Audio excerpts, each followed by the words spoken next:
Hail the patriarchy! Whoa! Finally, the patriarchy is getting its time. After, I don't know, a couple of hours, the patriarchy is back on top. Yeah. No more of those women. Yeah! I'm Ollie Davis, a man, joined by Tempest, a man. In a mask. Welcome to the WrestleTalk Podcast, review of AEW Dynamite. If you haven't already, please press the thumbs up button. Give us a subscribe. Leave a comment down below with what you thought of this episode and send in your OmegaChats to WrestleTalk.com/support. And hey, every time you send in the chat, how about you rechristen yourself to a Christian-style name as well? Ooh. Is this a Christ, like a biblical name, or are we naming ourselves after one of his various moves? One of his, anything associated with Christian. But yeah, I didn't realize as I said that, a Christian name literally means Ezekiel. a first name. But yes, we're opening with what I've seen some people call this a segment of the year contender. Wow. I didn't think it was segment of the year contender, but my God, I loved it. I thought they somehow they pushed the envelope so hard on the soap opera craziness, yet it always felt earned. Mm-hmm. It does, and I think it just goes to show that these characters have all been set up very well over the course of the summer. Like the Christian and Luchasaurus dynamic last year, when we didn't know where Luchasaurus was aligned in the Jungle Boy feud, I could have done with or without that, and there was always a little bit of like, what are we doing here? But now that we have been on this train for a little bit longer, and we've had time to now introduce Nick Wayne, and now he's Christian's favorite son, as opposed to Luchasaurus, who appears to be messing things up for the group. It's now another fun dynamic to play with. That, and Christian just deserves to get Wrestler of the Year votes this year. I don't know if he's going to get number one on people's lists, but he's going to get votes. His promos continue to be one of the biggest highlights of all of these shows.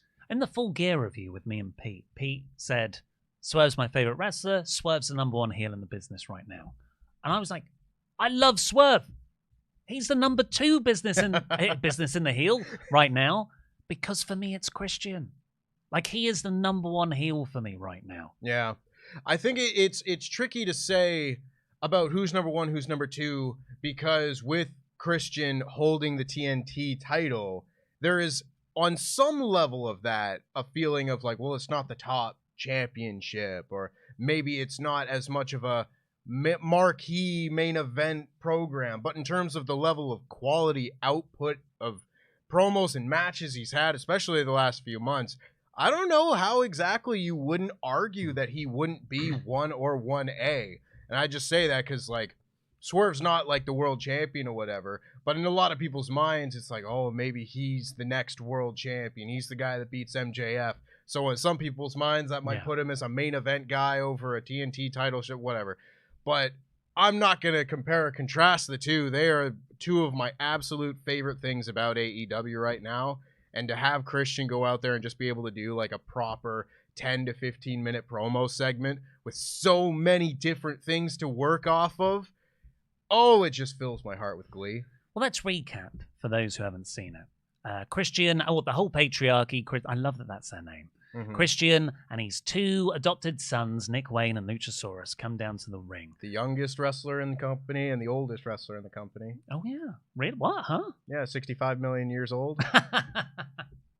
Can't believe I just did that polite. Oh, yeah. Before not. I was like, Sting's older than Luchasaurus. And they come down, and at Full Gear, Christian abandoned his son. I've abandoned my boy. You know, what a beautiful story. Just like that finish of Christian running out on his own kids and then claiming that he is Father of the Year. Love that already. So he says, it's not my fault we lost at Full Gear. It's not Nick Wayne's fault. And he turns to Luchasaurus. It's your fault, Luchasaurus.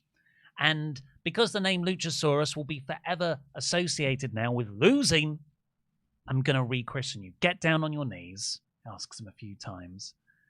Luchasaurus gets on his knees, and Christian renames him Kill Switch. Honestly, it's a pretty good name for good like name. It reminded me of like Killshot, Swerve's. Yeah, name I was gonna say Lucha Underground. Lucha Underground. Yeah. It feels like a Lucha Underground name. And I heard that one. I don't know that it's not an upgrade. But what I loved about all of this was it was sort of the first time in a long time that we have seen Luchasaurus or Killswitch showing like a higher level of intelligence or whatever. Like even in the triple threat match where Christian beat him for the title, it was always just like, okay, he's the champion now. I'll put him on my shoulders. Yay.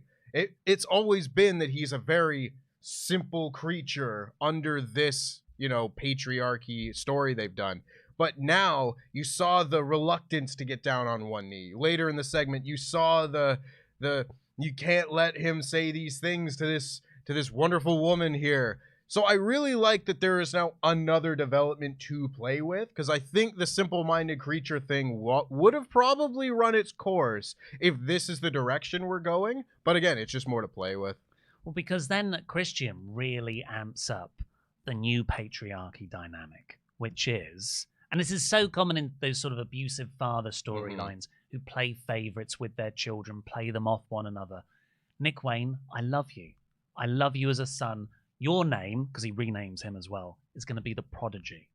Whereas Luchasaurus is now like, despite being the most physically intimidating of the bunch, he's just the guy that Christian hates now. And he's going to punish him loads. So Luchasaurus is always going to be jealous of Nick. It makes Nick Wayne a better heel. Because it kind of feels like, why aren't you defending your brother, Killswitch, here? Yeah. And instead he's like reveling in, yeah, I'm Christian's favorite. It's again, so fun. Because you look at something like this, and maybe I can pull some similarities to the dynamics that MJF and Wardlow had at the end there, where I think very clearly this is now going to just be week in and week out. When are we going to see Luchasaurus finally snap? And he's going to turn on Christian because, Edge, Adam Copeland said it weeks ago that Nick Wayne and Luchasaurus are going to leave him high and dry.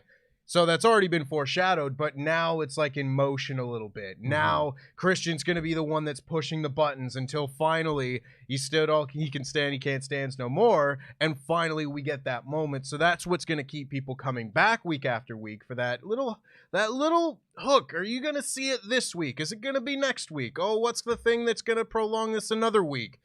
But it's also not even just furthering that story and that relationship. It's strengthening Nick Wayne's relationship with both guys, his position on the roster, because that was what we were always saying during the summer, where it was like, yeah, he's really talented, but we don't have that much to go off of just yet, especially with the AR Fox thing that kind of derailed a lot of the emotional significance of that story. Now there's a whole new dynamic to work with here.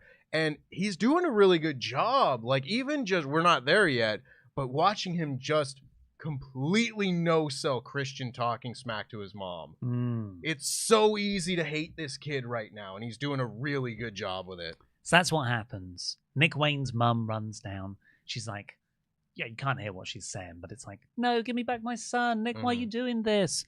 And Christian turns on her and says, you're a terrible mother.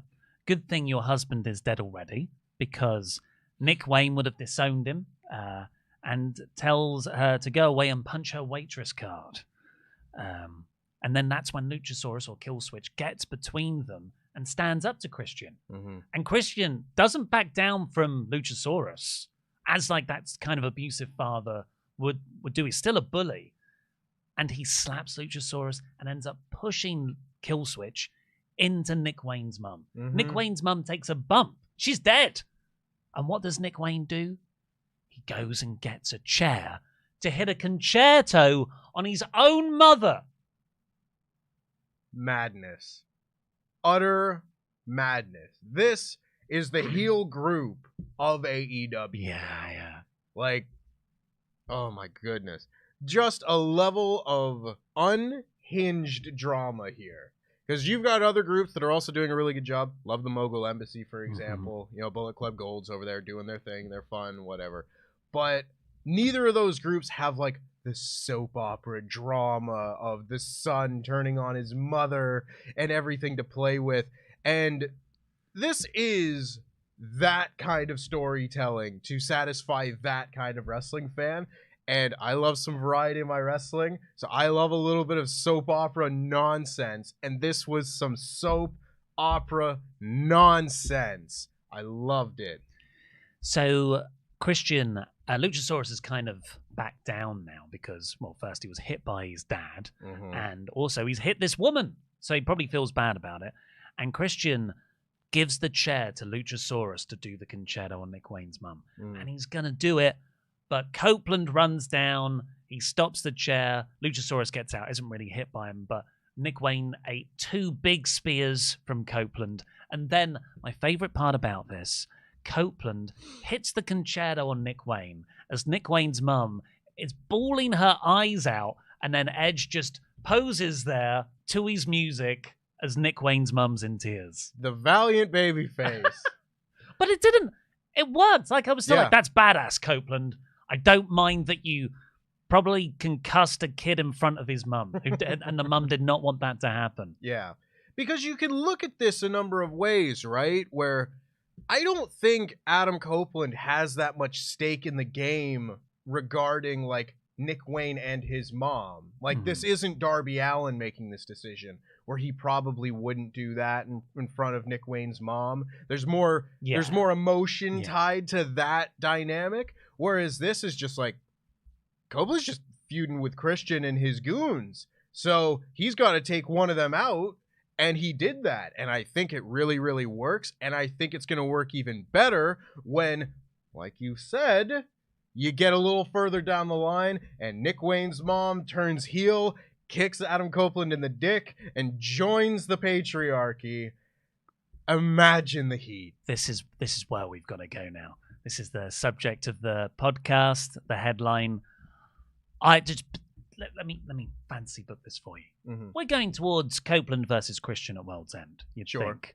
And in that match, Copeland takes out Nick Wayne. Luchasaurus, like, maybe he's just wrestling, but he doesn't know whether he can get involved or not. And you think Copeland has Christian beat. Spear, I don't know, maybe there's a ref bump in this. But yeah, who stops Copeland winning but Nick Wayne's mum? Like you said, that's just hit a low blow or something. And then Christian gets the win on Copeland, and then the patriarchy, and now a complete family unit underneath the toxic relationship of Christian with his favorite son, Nick Wayne. And it's not just Luchasaurus. I don't see Nick Wayne's mum joining this group as a yuck, I'm Karen Jarrett. I was going to say, she's not going to be Karen Jarrett about it. I think she's going to be quite tormented. She's only in this relationship to protect her son, Nick. But really, over time, the bond is between Killswitch and Nick Wayne's mum. And it's because I see Nick Wayne's mum getting abused, even if she joins the patriarchy, by Christian and Nick Wayne, just as much as she is now. But she's doing it because she loves Nick Wayne. And that's where the Killswitch thing eventually comes from. He stands up to them both to defend her. And that's like quite a beautiful story, quite a serious story. You know, other people go through that awful home dynamic. But it'll be cathartic at the end of it because the bully, Christian, will get destroyed by Luchasaurus. Yeah. Who will also have that cathartic thing of getting his name back as well. Right. Yeah. Again, this is where a lot of this is very, very interesting because there are so many different directions. And even if we think that's going to be where we're going with all of this, how we get there and then what happens afterwards is all totally up in the air. And that's what is like fun about this pro wrestling thing, where we can speculate every week about how this storyline's going to go, and they could choose to do it any number of ways, and I'm not going to be disappointed because my theory wasn't right. I'm just excited to see this story told well, and right now, it's probably the story I find is being told the best in AEW. I will be disappointed if it doesn't go exactly how I've just said. I'm just so glad we're here. I didn't realize how much of a back seat Christian had taken because of all the Sting stuff. Like the last month, it's been the Sting show. Yeah.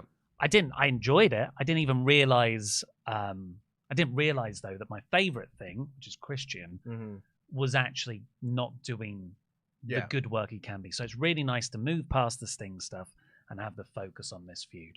I was very fortunate to be able to review Dynamite the week that followed WrestleDream and Adam Copeland arriving on Dynamite, and that was the main event angle, the Go F Yourself promo and everything. And I said that I may be biased in this regard because I like Adam Copeland's my favorite wrestler and everything. And watching that segment made me go, I can't wait for more of this. It all gave me this huge smile because I'm very personally attached to that dynamic of Edge and Christian and such. And this was maybe the first real time since then where I was just like, yes, more of that, which was something I've been craving for the last month. And gets a big old thumbs up from me. Let's see what you all think in the OmegaChats, WrestleTalk.com/support. We'll read out every single one over $5. Eric13 says, hey guys, I have just one question. Why isn't this a chant? Skye, blue, dabba dee ba da die, dabba dee dabba die. I hate that song. Yeah? Yeah, well, I know it's been remixed, and everyone now dances unironically to it in the club. But I grew up with that song in its annoying original form. Yeah? And I hate it. Wait until Sky Blue wrestles at Wembley next year. They'll sing it. Yeah, you're right. Love your content and please never change. Thank you, Eric. Alistair Gammond. Nick Wayne's mum has got it going on. She's all I want and I've waited for so long. Na, na, na, na, Nick Wayne, can't you see? I'm getting the cadence wrong. Yeah. You're just not the wrestler for me. I know it might be wrong, but I'm in love with Nick Wayne's mum. Yeah, great song. So the first time Nick Wayne's mum appeared on TV, I just had an offhand remark on this podcast. She's a bit of a dish. And then Luke just made me feel really weird about it. And I've wanted to sing that song about Nick Wayne's mum since then. And now you've gotten thank you, chance. Alistair. Thank you, Alistair. The Blue Dot says, Happy Thanksgiving.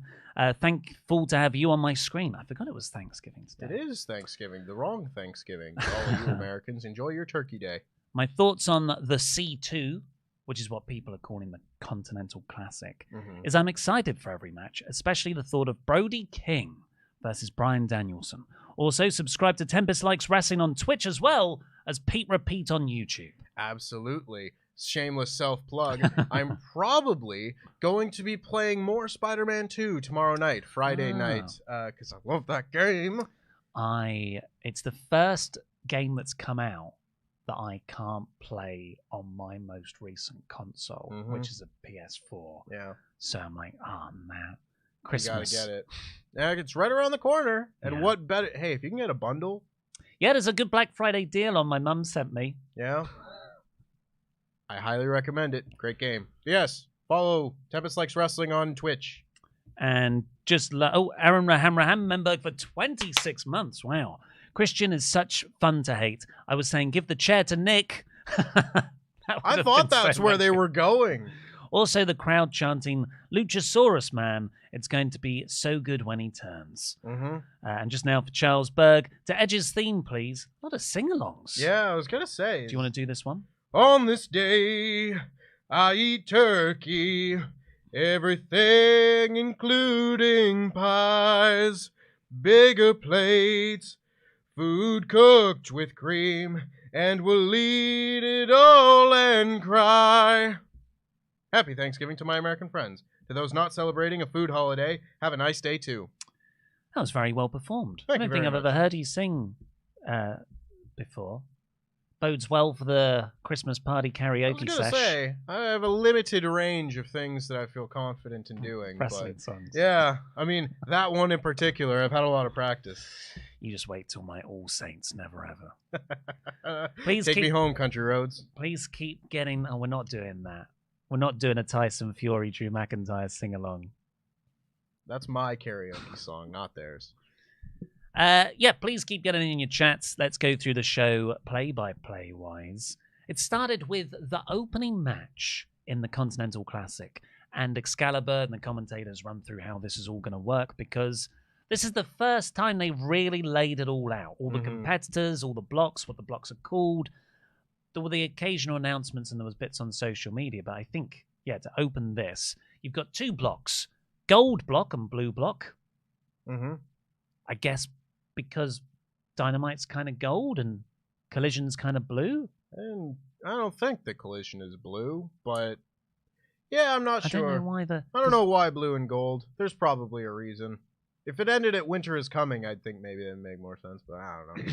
I haven't thought too hard about it. It looks like they are the Dynamite block and the Collision block, though. It seems that way. I haven't written down the competitors, but it's 6 per block.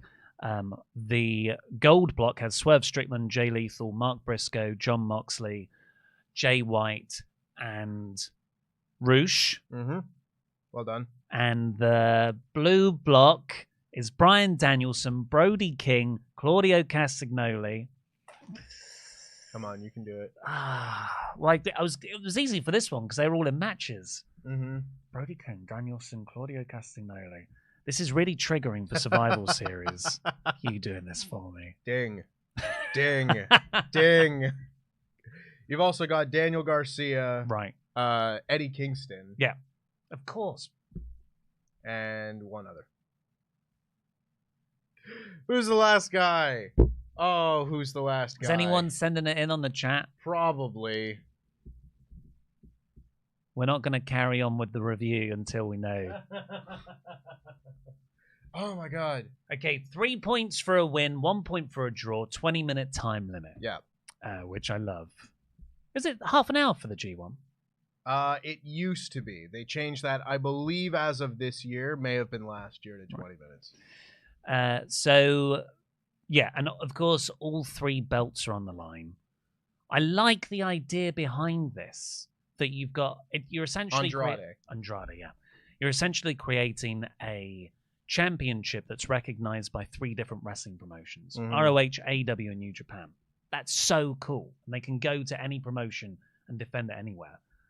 It's just a bit redundant to me because that feels like it happens with all the belts anyway. Yeah, a little bit. The next segment had Shibata, New Japan Strong Champion. No, ROH Pure Champion. Oh, okay. So it was just ROH and AEW belts. Yeah. But yeah, I see New Japan belts turn up on AEW. Yeah. I mean, Willow was the NJPW Strong Women's Champion. You know, it just happens. You know, but I agree. I think it's kind of neat. I think we don't really need more belts around. And this sounds like it's going to be another AEW championship in a sense. Where it'll be a Triple Crown. I think they'll call it like the AEW Triple Crown Champion or something like that. Which is cool. I like that name. But what's really going to separate that from like the international title? Because originally the international title or the All-Atlantic title was being defended by Pac and all the different promotions that he was going to. So I don't know how I feel about more belts. But maybe this is a way to get another belt to subtract 2 other belts. But my bigger thing when it came to this, and we heard more about it into the match, is it felt like the commentators were working very hard to kind of allude to things we might see in this tournament and just kind of like ease North American fans who maybe haven't watched a ton of G1s or other round robin tournaments in New Japan, for example, like what's going to happen if one of these guys gets an injury in the first match, the first matches that they end up having? What's going to happen when draws start coming into the mix when it comes to point totals? Things like this that normally in a wrestling tournament in North America you don't really see. Maybe you get like the injury angle in a King of the Ring where a guy hurts his ankle in the first round and has to, eke it out. But it felt like a subtle way of being like, these are things that these wrestlers are thinking about that may end up happening, because I've seen a good number of G1s in my time, and those are the sort of things that make it so it's not just a bunch of matches. It is, here are, in this case, 12 guys, and they're all going to have individual stories going on. They're all very sports-based, where maybe someone gets off to a slow start. Maybe someone starts strong and then loses 2, and then it all comes down to that final match. Maybe someone has to wrestle through an injury. Maybe somebody goes up against someone that they know they've never beaten, but that's the one match that's going to get them through to the final. All these different things are concepts that a lot of fans are very familiar with, but maybe not the North American audience so much in this kind of structure of a tournament.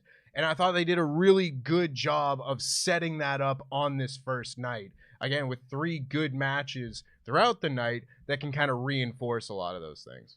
And it's a sort of structure that will build over time. Yeah. Because all those things you just mentioned, this is just chapter 1, but by chapter 4, all of those little things that start off this week are going to compound and become really big issues. This is it's going to get more rewarding the longer it goes on. But another thing about the G1 is that and incredible matches. Yes. Some of the best matches of the year happen in the G1. And we had 3 matches on this program. So it was Swerve, Jay Lethal. It was Moxley, Mark Briscoe in the main event. And it was Jay White versus Roosh. 2 of those matches are heel versus heel, which is an awkward dynamic to get the crowd. And I feel like they lost the crowd in the middle match. And I really enjoyed all 3 matches, but none of them were that banger. Like, none of them were above 4 stars to really open this tournament in a big way. I thought the same thing, where a lot of the time in the G1, they kind of stack that first night of the G1 where you go in there and right off the bat, bang, here's a 5-star match. Everybody's like, yeah, the G1's here. Yeah. Let's go. And I think that I don't want to say which of these blocks I think is better ultimately, but I think it might be the blue block. You know, you got Danielson, Kingston, Brody King, Andrade, Daniel Garcia, and Claudio. I don't think there's going to be any combination of those guys that's going to lead to a 3.5-star match unless they get like 8 minutes or something. But I thought that you maybe for the first night out could have had a stronger combination of people if this is going to be your big launching point for this new concept that you're trying to do. And I don't know exactly what that would have been, because again, this is a very difficult and complicated thing to book. Because there's loads of little pieces in this that have to be fit in the right order in order for people's storylines to make sense. And ultimately, you want to leave really big matches for the end of the tournament because, in theory, you're going to have the 2 guys with the most points face off in the final match of the gold block, and whoever wins that goes on to the final. So you have to leave those matches until that point. But I did kind of think that, like, I don't really know about just Roosh versus Jay White in the first match. You know, or the first night of matches. I felt like it could have been a little bit stronger. I still thought all 3 matches were good. But it wasn't the first impression that I would have tried to make if I was launching the tournament. There's also the added sort of bad taste in the mouth. I can't think of a better way to say this. I didn't like that Swerve just came out with his shoulder taped up. Full Gear was one... It wasn't one of it. It was the most violent match I've ever seen. Him and Hangman Page killed each other. He could barely stand by the end of it, Swerve. And he just comes out and he has his shoulder taped up. And he does have a very different style. He was definitely favoring a few body parts and kind of selling the effects of Saturday. But nowhere near the extent that I wanted him to. I'm just like... I get that you want to have all 6 guys wrestle on this episode, but keep him out for a week. Just say Swerve cannot wrestle. I mean, screw it. Just say Swerve had to do. He's lost. He's not medically cleared to compete in this first match. Has had to forfeit his first match due to not being medically cleared. Because that would just make that Texas death match the cherry on top of it a few days later. And then you've got a story for Swerve. It's interesting how he was a babyface. Yeah. Because he was working through injury, Jay Lethal was definitely hamming it up as a heel. And the crowd were, ever since that stapling spot in the match when Swerve just walks forward, it's like, oh, he's a badass. Yeah. And that was definitely there with the Chicago crowd on this episode, all chanting along to Who's House. Mm-hmm. I mean, it's also kind of a tricky thing because you look at Swerve and he's so good and is getting more and more over as a heel that it is kind of just becoming that organic babyface type thing where he's not acting like a babyface by any means, but everyone is so drawn to him because he's so awesome. So it again is a very fun little thing to work with in that sense. But I agree, I don't know how that would have been accepted by some fans if, again, this is your first night of the tournament and one of the guys has to forfeit a match. But I do think it might have been a good idea if Swerve, who in my opinion should be one of the guys in like the Goldbach final, if that was his one loss, is just like a forfeit going into that. And that's Hangman's, it's another detail that draws him back to Hangman. Yeah. I could have had a perfect record if it wasn't for you. Could have had a perfect record. Ultimately, if that's the match that costs him the whole tournament, like if it's him and Moxley as the final two at the end of the gold block, and they're both on one loss or something of that nature. Maybe Moxley goes undefeated to that point, and Swerve wins all of his matches, but he's got the one forfeit. And then if Swerve beats him, he's through because of the tiebreaker, but he loses that match. All of a sudden now, you've got that one little extra thing to work with. Because of the shoulder. Because of the shoulder. That Hangman caused. And that's quite poetic as well if it's Moxley and Swerve. I mean, those are the two recent deathmatch opponents of Hangman this year. It's really nice. Oh, yeah. Yeah. But, it's fun to talk about, though. It's what I love about G1 style tournaments. Because, again, you look at any day of these matches that's going to come, and they could all go any which way. I'm sure you're going to see some upsets in this tournament. And those things all are going to lead to their own storyline strands. Well, should we just cover... So Swerve won with a stomp in about 15 minutes. The other match was Jay White versus Roosh. I love Roosh. Yeah. He's just so intense, and I love Jay White. They worked really slickly together, but it just never felt like a thing. You know what I mean? I am a little bit concerned coming out of this pay-per-view, and I've seen a lot of people say this, but I really don't think Full Gear did very much positive for Jay White. Yeah. You know, if they had just gone out there and had like a banging 4.5-star main event where MJF just beats him in a wrestling match and overcomes Jay White's cheating and everything, I think you'd probably come out of it and just be like, he's still great. Yeah, he got beat, but whatever. The way things have gone for Jay White in that match, I don't think did him any favors. And I mean, Roosh has mostly been a Collision guy as of late. And I know Collision's not getting the greatest viewership at the moment. I'm sure a lot of the fans in the audience there were still watching Collision and such. But at the same time, this just didn't feel like a hot match. No. You know, I love both guys. I love them both individually, but put them both on a marquee, and it wasn't something that was going to jump off the screen for a lot of people. And I think it just kind of showed, you know, when you listen to the crowd, and it's like, you know, they were kind of into it, but not to the level as you would have seen later in the show or earlier in the show.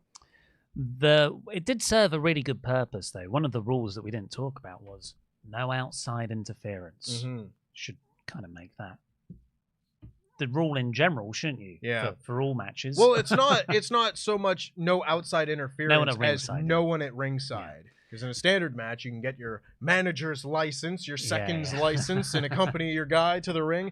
This time, nobody's allowed at ringside one way or the other. But these are two guys with heel factions. Don't make me say Rooshes. But Jay White, of course, had the Gangbang Gang. Oh, what's it called? La Faction Ingobernable. Yeah, it's pretty close. Yeah. La Faction Ingobernable. And they were all sent to the back right at the start. The Guns protesting over the top, of course. So Jay White had to find a new way to win. Paul Turner had his back turned because he was nearly bumped. So Jay White had a low blow switchblade, victorious. Yep. And the main event saw Mark Briscoe and Jon Moxley. They didn't go crazy long because there was like 10 minutes of the show when they made their entrances. They had a 7-minute overrun. But I really like this match. They just went back and forth. Two tough bastards. Mark Briscoe kicked out of a paradigm shift. So Mox stomp, Death Rider, shook hands afterwards. This was fun. This was very fun to me. You see these guys, and like you said, they're two tough bastards. And these guys just look like they work together. Yeah. You know, Mark Briscoe he's not quite like a deathmatch guy, but he's got that mean streak, badass, like kind of unhinged thing missing about teeth. him. Yeah. And I think a lot of people, myself included, are just always going to want to get into a Mark Briscoe match at this point. Yeah. Where, honestly, I was just sitting there watching this match and watching Mark Briscoe be great, and I just went, I can't believe Jay's gone. You know, like, it still didn't feel real at that point, and here we are, like 9 months, 10 months later, and it just pulls me into his matches even more. Yeah. You know, so I'm always going to be emotionally invested in whatever Mark Briscoe is going to do. And I mean, I'm being realistic. I don't think he's going to go out there and be a contender for the finals of this by any means. But I would not be surprised if we got a lot of very good big match performances out of Mark Briscoe. How many times are you going to see Mark Briscoe main event a Dynamite, do you reckon? Not 2 that weeks often. ago. Yeah, but just in general, you'd think there are far less opportunities for that to happen than it would with a Danielson, a Moxley, etc., all the other top stars. So this tournament just being kind of an avenue to see that, I think is very cool. And again, gives you reasons to see matches like Mark Briscoe versus Jon Moxley, which again, we probably wouldn't get to see just out of the blue for not much of a reason. So it's really cool. And they work really well together. And I really sit there and I go, come on, Mark, and I get into it. And he doesn't win, but he puts up a great fight, has that mean streak to him, kicks out of the finish. It's really, really good stuff. Love me some Mark Briscoe. So, you know, when you said earlier about that's one of the fun things about tournaments like this, and how, you know, it goes on over weeks, so you can just speculate every time and have fun fantasy booking things. I was like, God, Mark Briscoe wrestled in the main event very recently. It was 2 weeks ago. He lost to Jay White. And I was like, while I was watching this match, I was like, maybe he'll beat Moxley. Mate, that would be what? You know, Moxley can sort of sell the Cassidy match. He's like psychologically beat up about that, about not getting the international title back. And then Moxley won. I was a bit like, 2 main events in 3 weeks. He's lost both of them. Is Mark Briscoe just going to be that level guy? A guy that people get into automatically because of, like you said, there's an emotional human connection there with him. But he's just really there to put on a good match. Crowd will get heat. And he gives someone in someone else's feud a credible win. And then I thought, this is light on baby faces, the gold block. Roosh, Swerve, Moxley, Lethal, Jay White. That you could argue there's tweeners in there, but that's 5 heels. Yep. And then you've got one baby face Mark Briscoe. I say beat him again next week. And then underdog comeback story. Yeah. It's interesting as well, because I could be wrong here. I don't think AEW has announced all of like the order of the matches when they're gonna happen, like what the whole card is for next week, the week after that, the week after that, the week after that, like they do in the G1. So it's hard to fantasy book, well, he's gonna lose next week to this person, and then he's gonna beat this guy, because we don't know what order these are gonna come in. But just saying that, how much more does that rematch against Jay White matter when we get there in this tournament? If Mark Briscoe then goes in there and beats Jay White, that means even more because they've just wrestled. Yeah. It's a lot of fun, this sort of thing. It is fun. It makes me feel like the G1 is here, and that was always my favorite time of the year and stuff. So yeah, just Continental Classic or C2, whatever you want to call it. I think they did a 70% version of the first week. You know, there was a lot of potential they could have done with some of the things we've spoken about. But my God, it's fun. Yeah. Even at 70%, this is hugely exciting. I was really hoping that this is what the Owen Hart Cup was going to be. Totally. Yes. Yeah. And we're still getting it now, but it's pretty cool. I love this sort of thing. I just wish it was for a #1 contendership. Yeah, a little at bit. Revolution rather than another Little belt. bit. Right, so we go back to, we didn't really do this in order, play-by-play, so we'll go back to the opening match, which was Swerve versus Jay Lethal. Then we got an Adam Cole and MJF segment. They both came out together. They're both in sort of matching crutches. And MJF said he's going to find out who the devil is. And then the devil interrupted him. Just like a laugh and the cut onto the broadcast. That's the first time we've seen the devil appear on screen when Cole has been physically on an episode.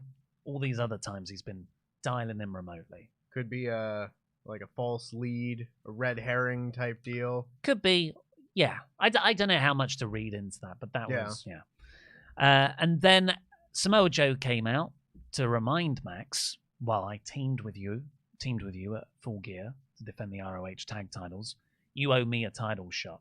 And Max said, well, I've thought about this and I've given it really fair consideration and blow me. Subtle as a brick. Yeah. And then weirdly, and I like this a lot, but I was like, this feels weird for Adam Cole to be saying it. Adam Cole lectured MJF on being a man of his word and honor, and that he should honor what he promised Joe. Yeah. It's always hilarious to me when like career heels are like, no, we must be valiant and good and men of our word. I was like, I know what you've spent your career doing, Adam Cole. You're not fooling me. You turned on the Young Bucks for no reason. But I'd just written off him being the devil. Yeah. And as soon as he said that, I was like, oh, you're back in the running. And then he broke Roddy's heart. Poor Roddy. Oh, my God. So Max said, sure thing. You know what? Let's do it tonight. You wouldn't be the first ROH legend I beat in Chicago twice. CM Punk Devil confirmed. So the crowd booed that, Chicago crowd. And Joe says he doesn't want to do it tonight. He wants Max at full strength, so he's got nothing to complain about when he does beat him. So that means you're my property. And from here to World's End, I will protect my property. That's a really fun storyline. I really like that, and I think Samoa Joe is like the perfect guy to do a story like that with, because he is so tough, but also he's not the kind of like, he's not a chicken S-word heel. He's like, no, I'm going to beat you, and I want you to know that I'm better than you, and like, I want you to be at full health so that I can beat you, and you have no excuses when I look over you. And to have that, then just be like, hey, look, if you want to take out MJF, you got to deal with me. So still kind of playing off the partner thing. It's just really fun. I really enjoy it. This is what I thought we were going to get leading into Full Gear. Yeah. I thought Joe was going to save Max at that Go Home Dynamite, and then we'd have that going into that. And I was a bit disappointed when that didn't happen. So I'm really excited. This looks like it's going to be the next 6 weeks of TV. Just one more thing on this bit. MJF said that he'll fight him in the most magical place in the world, World's End, at Long Island, New York. Of course, Max's well-established home base. And I cannot wait for that. I'm coming in on New Year's Eve to review that show because one of the main reasons is because it's going to be MJF in Long Island. And when CM Punk comes out. Beats him twice. And the Chicago crowd, I love me a Chicago crowd, but they've waned a bit recently. It's like when NXT Full Sail just turned after a couple of years. They booed Long Island, which is fine. Little bit of friendly rivalry, Chicago, New York. But then they kind of hijacked it to the extent where Max had to say, look, I love Chicago too, Jesus. Yeah. It's like, I like Chicago pizza, calm down. Yeah. Which was funny. My takeaway from this, because I surf the interwebs from time to time. You've been known. I've been known, and I lurk, and I see what other people are saying. And I'm noticing more and more there are people out there that simply do not love this Adam Cole MJF dynamic. And I don't go so far as to completely agree with that, but I do look at, and granted I understand there's an injury involved and we can't just do whatever we were going to do originally, But I do look at this and just go like, man, everything that they did over the summer was like gold. Mhm. You know, all the segments they did were so fun. And now we've been doing the Adam Cole and Roddy Strong thing for a long time. And granted, we got a little bit of development on that on this show, but now there's not really like a hook to their relationship as much anymore. And maybe it will be when we find out that Adam Cole's the devil. You know, that's when this will pick back up or something. But we were always waiting for one of them to turn, and then they didn't. And it almost felt like the story ended there. Well, that's when Cole got injured. Yeah. But now still having them on TV does just kind of feel like, well, we had this like really emotional high and then we came back up and down and whatever. And now it's just like a kind of a flat line for these two together. And I'm hoping that it kind of comes back to form when Adam Cole's able to wrestle again.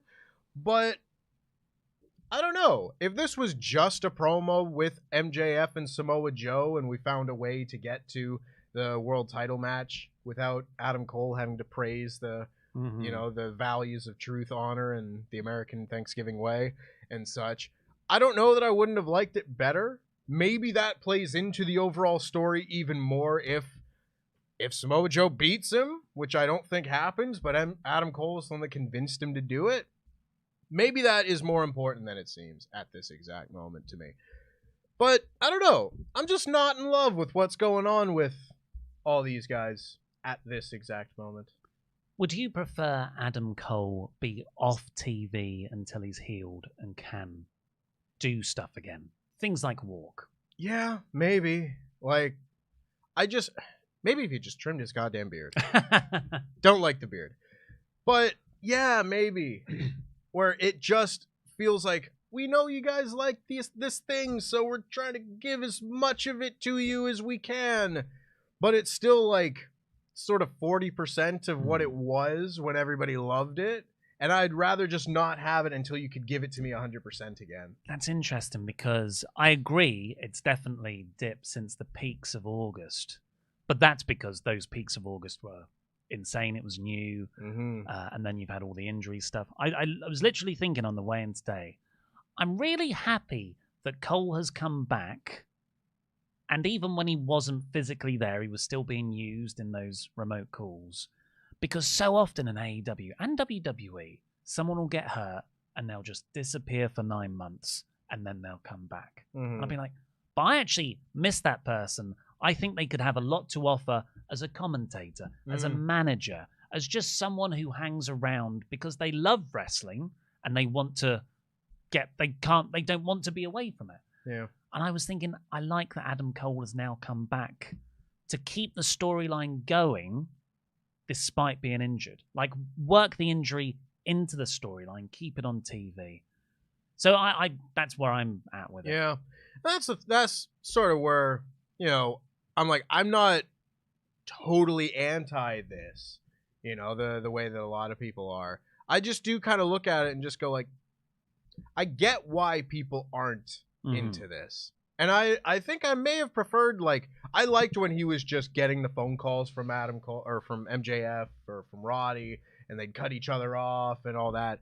That felt a little bit more organic and like we weren't missing out on something, but this just feels a little half-baked to me. Hook, Cassidy, and Shibata then took on 2.0 and Jake Hager. This was just a fun match, really, for Cassidy to set up the return of Danhausen, Hey! which is nice to see, and who got the biggest pop of the night, I think, when he produced Jake Hager's purple hat and wore it on the apron, and that caused the breakdown of the match. And Hook and Shibata had an awesome win where both members of 2.0 Great finish. are in their like rear naked chokes. They get out, but in getting out, they go into the arms of their opponent on the other side. Yeah. They get the choke slot back in. And I think Hook was the legal man. Well, that was it. They were saying on commentary as this was happening that one of them had the legal man and the legal man on the other team. Like, I think Hook was the legal man and he had the illegal man. And on commentary, they were like, oh, they've got the wrong guy. They've switched. Yeah. They're just like, oh, here you go. You take this one. Really Brilliant good finish. Fun match. Yeah. It was a party trios match. Yeah. Like, it was just like a fun match that I think should be on every show, you know? Like, just here's a trios match for some fun. And Shibata wrestled, which is always a pleasure. Renee interviewed Adam Cole backstage in person this time. And Roderick Strong comes in and Cole screams at him and says, when are you going to get it through your thick skull that you're not my best friend anymore? And Cole stormed off. And then the camera goes in close on Roddy. I felt sorry for the guy. I was really sad. He's like, he didn't mean that. Because, you know, on, was it Rampage or Collision? Roddy had that match and he landed, like, on his neck. On his head.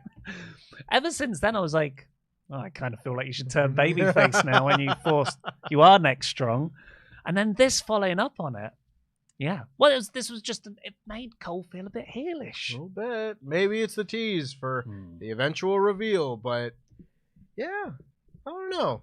It's interesting, all this. We got a recap of Will Ospreay's signing and a reminder that you can buy all-in tickets. The only reason I bring this up is because I woke up this morning mid-dream that Will Ospreay had helped me get booked in the main event of a Rev Pro show, which was being held in the field outside of my old school. He helped me put on a really good match. I didn't win. But he was like, you did really well there. So, yeah, it's weird. Next step up from that is Wembley, after all. Then we got the Patriarchy segment. It was great. Then we got Roosh J. White. I think Toni Storm's best thing she's done in this gimmick was this next segment. I might be inclined to agree. Outside of like funny lines here and there, like the chin up, tits out segment, and various other bits like that have been memed. If you're looking for just one segment to encapsulate this and why this is great, to me it was this one. Because I'm not the biggest fan of this. In fact, I'm not a fan of this. I don't think it doesn't make me laugh really, and I don't think it should involve the title. But when Renee and RJ City came out and they treated it like an Academy Awards podium thing to present this year's AEW Women's Title Award goes to Toni Storm. And it cut to the crowd where Toni Storm was sitting. I lost it. Yeah. That was so well staged. She goes up and she has a really funny acceptance speech. She trips on her way there, like Jennifer Lawrence at the. Is that what that was? Yeah. Very good. There were a lot of sort of Hollywood references, even thanking Jack Warner, of course I don't think the original Warner Brothers studio boss, but like one of the more famous ones. He's been dead for 40 years. But of course they're on TNT. Yep. Owned by Warner Brothers. And then she has this great line for all the little girls out there who want to be me. And they cut to a little girl in the crowd. She says, "You'll never replace me. I'm too good. I'm going to be champion forever." Fantastic. Mariah May came out, presented her with the belt. Brilliant. Yeah. I think I would agree about not needing the title in this. I've been an advocate that, like, well, this is the hottest thing in the women's division. You probably want the title on the hottest thing in the women's division, therefore.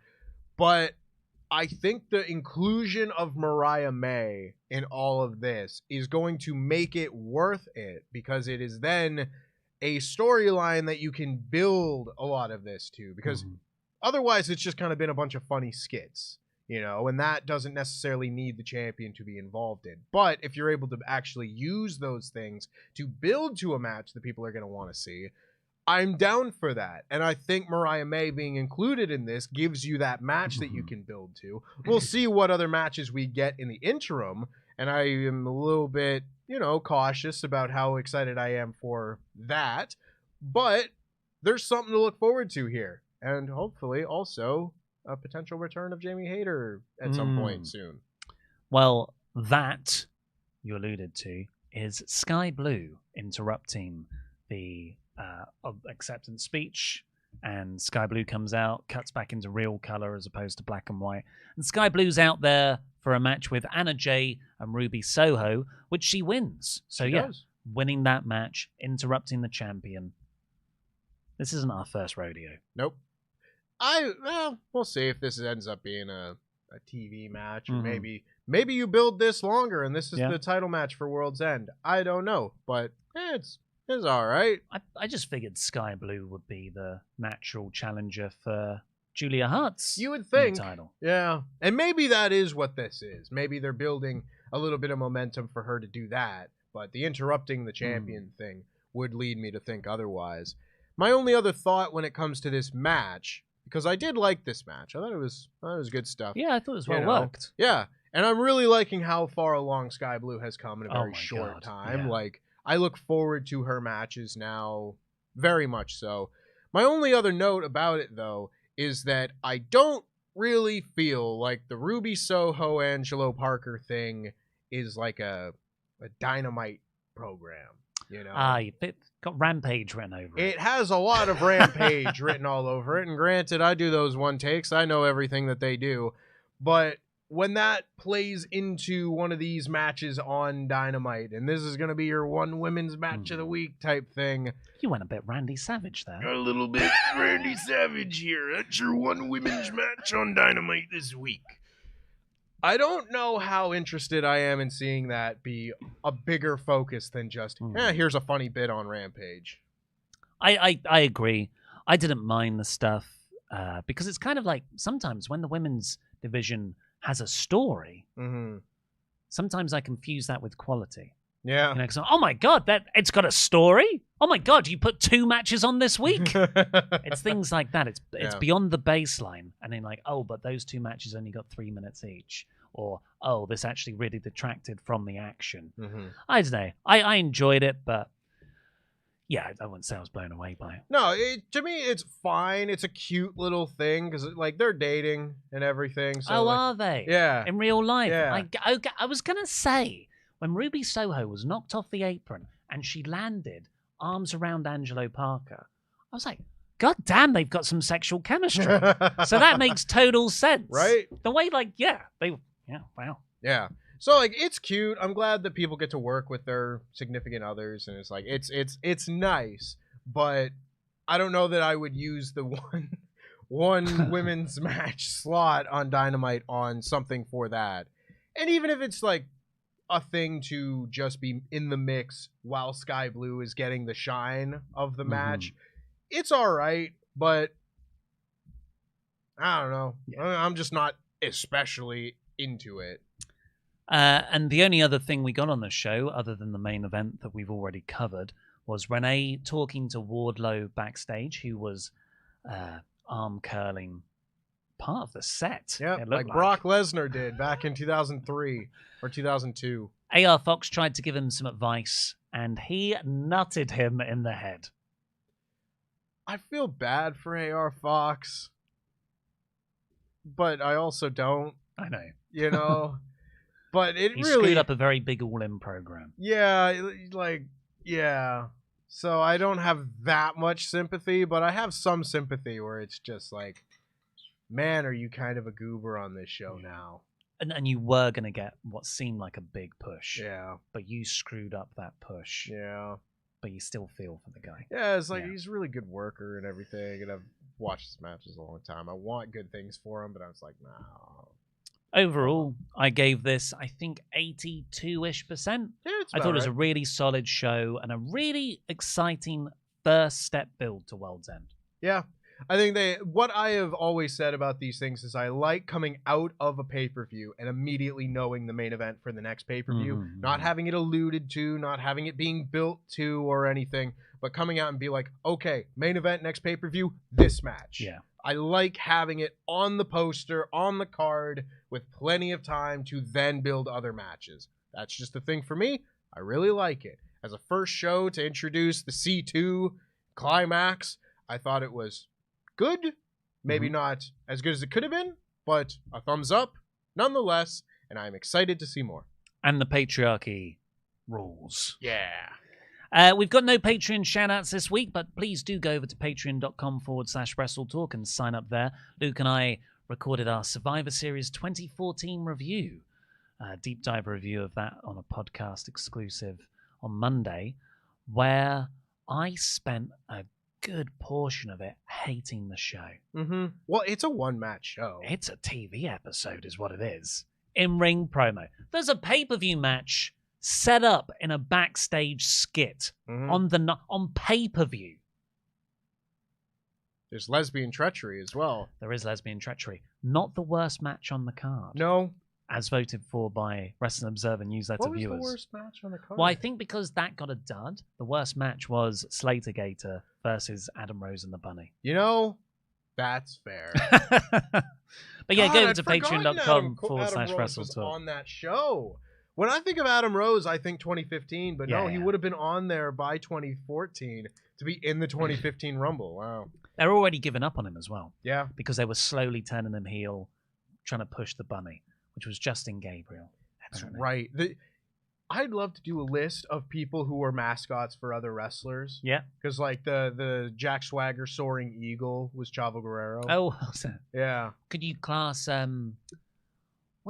who was the Bullet Club Bear? Was it Hangman Page, or was it? It was a bunch of different people at different points. Like, it was Kenny at one point where he took the head off the bear and attacked Cody. And I think that's the angle I'm thinking of. Yeah. Wrestlers who dressed as mascots for other people. Any others? I don't know who Slater Gator was. That one's tough. But I'm sure if I put my mind to it, I could think of a couple more. Well, let's get into your Omega chats. Last call for those, WrestleTalk.com/support. We'll read out every single one over $5. William Rosmer says, I was there last night. A great show, even if no one unexpectedly won a tournament match. I'd have had Lethal go over an injured Swerve. There were a few CM Punk chants. Also, AEW needs to stop jobbing out former ROH champs when they show up. I mean, like who? Just Jay Lethal? Because I would not put his role, I wouldn't put Jay Lethal over Swerve in just a straight match is the thing. I think I would have had Lethal go over Swerve in the way we described where Swerve. If we were going to do it, it would have been like that by forfeit. Rooster Libre, member for 25 months. Do you think that Mox put OC over because Tony Khan promised him this belt? Who in this tournament is Mox willing to put over, even just for points? It's interesting. This is where I think Mox could go undefeated through the gold block. I have Mox in the final, personally. I think Mox could go undefeated. I think he could end up putting over like one person on the way there and then have the final be Mox with one loss and Swerve undefeated. So then Mox beats Swerve and then they're both at one loss, but Mox has the tiebreaker and advances. That's how I'm fantasy booking all of this. So if I'm picking someone among this crew for Mox to lose to, it would have to be either Roosh or Jay White, I would think. Mm-hmm. Maybe he loses a match to Jay White, sets up something for down the line. Blackpool Combat Club against Bullet Club Gold or something. Yeah, that works. You know, would you put the final, by the way? You just got me thinking. So Mox, Bryan Danielson in the final. Blackpool Combat Club implode. Maybe. They wrestled. Yeah, they wrestled Revolution. Of course, that's the William Regal. Match. I have my final is Moxley versus Kingston. And the blue block final is Eddie beating Bryan. Oh, yes, please. Well, of course I want that. Well, now I want Kingston to win everything. But if Mox wins the Triple Crown and it's recognized by multiple promotions, does Mox then take that belt into... They announced it's going to be a triple threat at Wrestle Kingdom with Ospreay and Umino and him. Well, it's Ospreay, Dave Finlay, and Dave Moxley. Finlay, of course. Yeah. And then you put that belt on the line there because you've got a bunch of people who can appear in any of those promotions. Yeah. Then. It's curious. I hadn't even thought about Wrestle Kingdom being like a week after the tournament is supposed to conclude. That's complicated. Misha Sumra. Hello, Misha. The reason C2 is split blue-gold, TK is a fan of the late 90s X-Men, where they had blue and gold teams. Wait, X-Men, X-Symbol, also symbol of straighter. CM Punk, AEW return confirmed. Gutted I can't make the watch party this weekend. Have a drink for me. Well, Misha, if we have a drink for you, we'd all be absolutely smashed. Because it'd have to be in a Stein. You always drink the Steins. Daniel says, Daniel Sweet Mexican Chocolate here. Thanks for the awesome nickname and somehow guessing that I am Mexican. The Continental Classic has me hyped. Love you guys and happy Thanksgiving. Happy Thanksgiving. Thomas says, hey, Tempest and Ollie, still enjoying the Cole MJF dynamic, and with Joe in the mix along with the Devil, I'm a happy camper. But Roderick Strong can piss off. Instant mute and sick of him. Also, this Christian storyline needs to go away. Gives me the ick. Well, I couldn't disagree more. It's my favorite thing on the show. Kevin, Blue Dot might already be taken, so my Christian Cage-related nickname is the Problem Solver. Because just like Tomko, I'm tall and bald. Really enjoying the C2. Might give me a reason to go out of my way and watch Collision. Yeah. Well, yeah, it's got a lot of wrestling on Saturday night now. Yeah. Liam Wall has become a member. Wow, Tempest has a great singing voice. I still think he and Excalibur are the same person. Never been in the same room together. And Juan Perez has been a member for 26 months. LIG Fo Vida. What's LIG? LIG. I think it might just supposed to be LIJ. LIJ. Yeah. Could be LIW, which I'm always for Oh, life. Mod Mother. Of course, it's Thanksgiving over there. She says, go check the polls so I can go eat turkey. Oh, yes. Of course. In the spirit of giving thanks, let's all give thanks to our wonderful moderating team. Yeah. Give the moderators thanks in the comments. Mod Mother, whoever else is on today. I haven't seen the names. Who have we got? Gary, Rob, Mod Mother. 78% thumbs up, 19% mid, 1% thumbs down. Oh, that's a low thumbs down. Well, a good show overall. But thank you very much. For now, I've been Ollie Davis. This has been Tempest, who's going to have to go and end the stream again because we broke the little control deck. Happy Thanksgiving, Americans. Jam that jam.